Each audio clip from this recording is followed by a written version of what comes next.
If you don't make time for your wellness, you'll be forced to make time for your illness. Health is the ultimate form of wealth, and prevention is better than cure.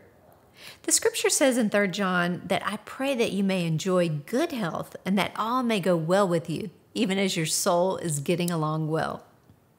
If you think about it, your body will be around a lot longer than an expensive house or an expensive car, and you are worth the time, the money, and the investment in investing into a healthy you. Because the healthier you are, think about it, the less of an insurance risk you are. The healthier you are, the less sick days you'll have to take from work.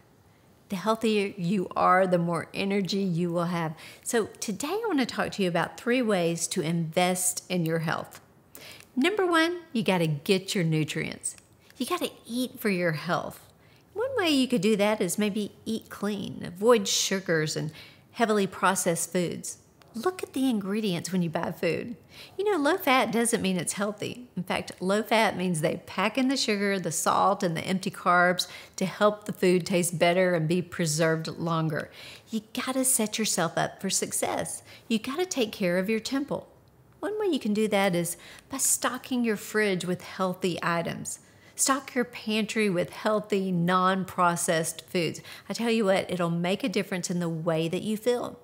In the book of Daniel, it's interesting the 3 Hebrew children asked to be put on a special diet, not the royal diet, but a diet of vegetables and water. Now, I'm not saying you need to go on a vegetarian diet. I'm just showing you what good food does to your body. This is what the scripture says. Please test us for 10 days on a diet of vegetables and water. At the end of the 10 days, see how we look compared to the other young men who are eating the king's food. Then make your decision in light of what you see. The attendant agreed to Daniel's suggestion, and they tested them for 10 days. Now listen to this. At the end of the 10 days, they looked healthier and better nourished than any of the young men who ate the royal food. Now, that's what good food can do for you. Good food always shows up on the outside in your skin and the way your whole outlook on life. Now, the scripture says in 2 Timothy 1:7, it says, God has not given us a spirit of fear, but of power and of love and of a sound mind.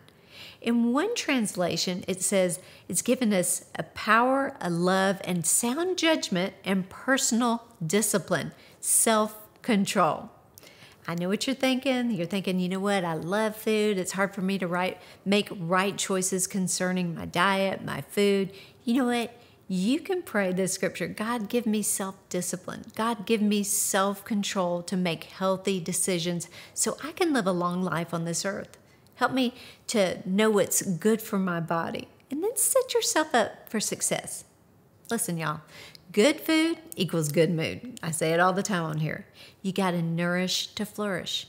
Eat real foods, veggies, fruits, non-processed foods. Now you can stay balanced. I'm one who loves dessert, so just be balanced. Make sure what's going in you is nourishing your body. Eat like you love yourself and care about you. Secondly, you got to get your sleep. Do you know one of the habits of successful people is they get enough sleep? Listen, you need sleep. Let's face it, lack of sleep can make you cranky.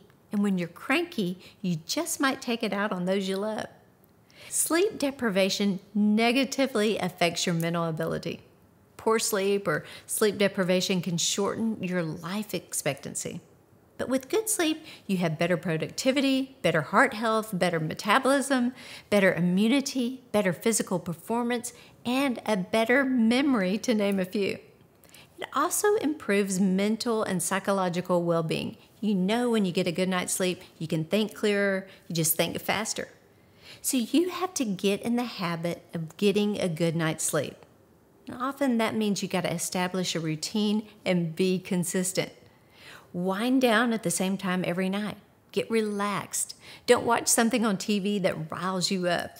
Get off social media or anything that will cause your mind to start going. And get in bed and then get some sleep. Stay consistent. Now, I know what you're thinking. My kids are up, or I have a baby, I have a newborn, and my heart goes out to you. My prayers for sweet sleep go out to you. You might be thinking, I have to get everything done when everyone else is asleep, and I understand that. All I know is this. You are a much happier human when you have a good night's sleep. And your future self is going to thank you for taking care of your mental and physical health by getting adequate sleep, not just once in a while, but every single night. Take care of your body. And the best way to ensure you get enough sleep is to create a routine that works for you. And don't just create it, but stick to it every single night. Now, here's a good scripture that you can pray over yourself and over your kids before you go to sleep at night. Proverbs 3:24, and one translation says, "You will sleep like a baby, safe and sound.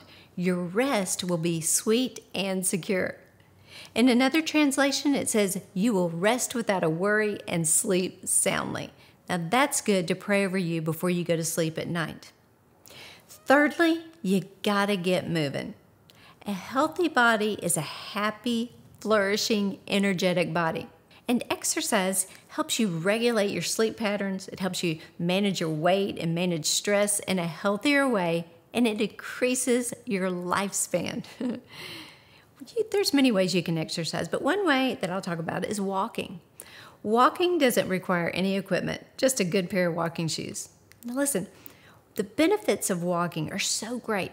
Walking increases blood flow to the brain. It decreases stress hormones. Hello. It releases endorphins that improve your mood. It lowers depression, and it reduces the risk of cognitive decline. Walking helps maintain bone health. It lubricates your joints. It helps with digestion, and it reduces insulin resistance. Walking also helps your heart flow, which reduces the risk of cardiovascular disease. Walking is great for your health. Whatever form of exercise or movement that you choose, do it and be consistent with it. The important thing is to do it. And that means you might have to start before you're motivated. See, motivation doesn't last forever. It might boost you in the right direction, but discipline, that's what helps you continually push through when you are no longer motivated. You'll see progress when you consistently do what you should be doing, even when you're not motivated. Success always comes from what you do consistently. And when you're consistent with your healthy habits, it becomes a lifestyle, and it even becomes a non-negotiable. It's no longer what you strive for, but it's who you are. The bottom line is your health is your wealth, and the future depends on what you do today. Make being healthy a habit. Make being healthy a lifestyle. Where you are in a few months depends on what you do today. So today is another chance to get better. And the only person you're destined to become is the person you decide to be. Remember this, nothing looks as good as healthy feels.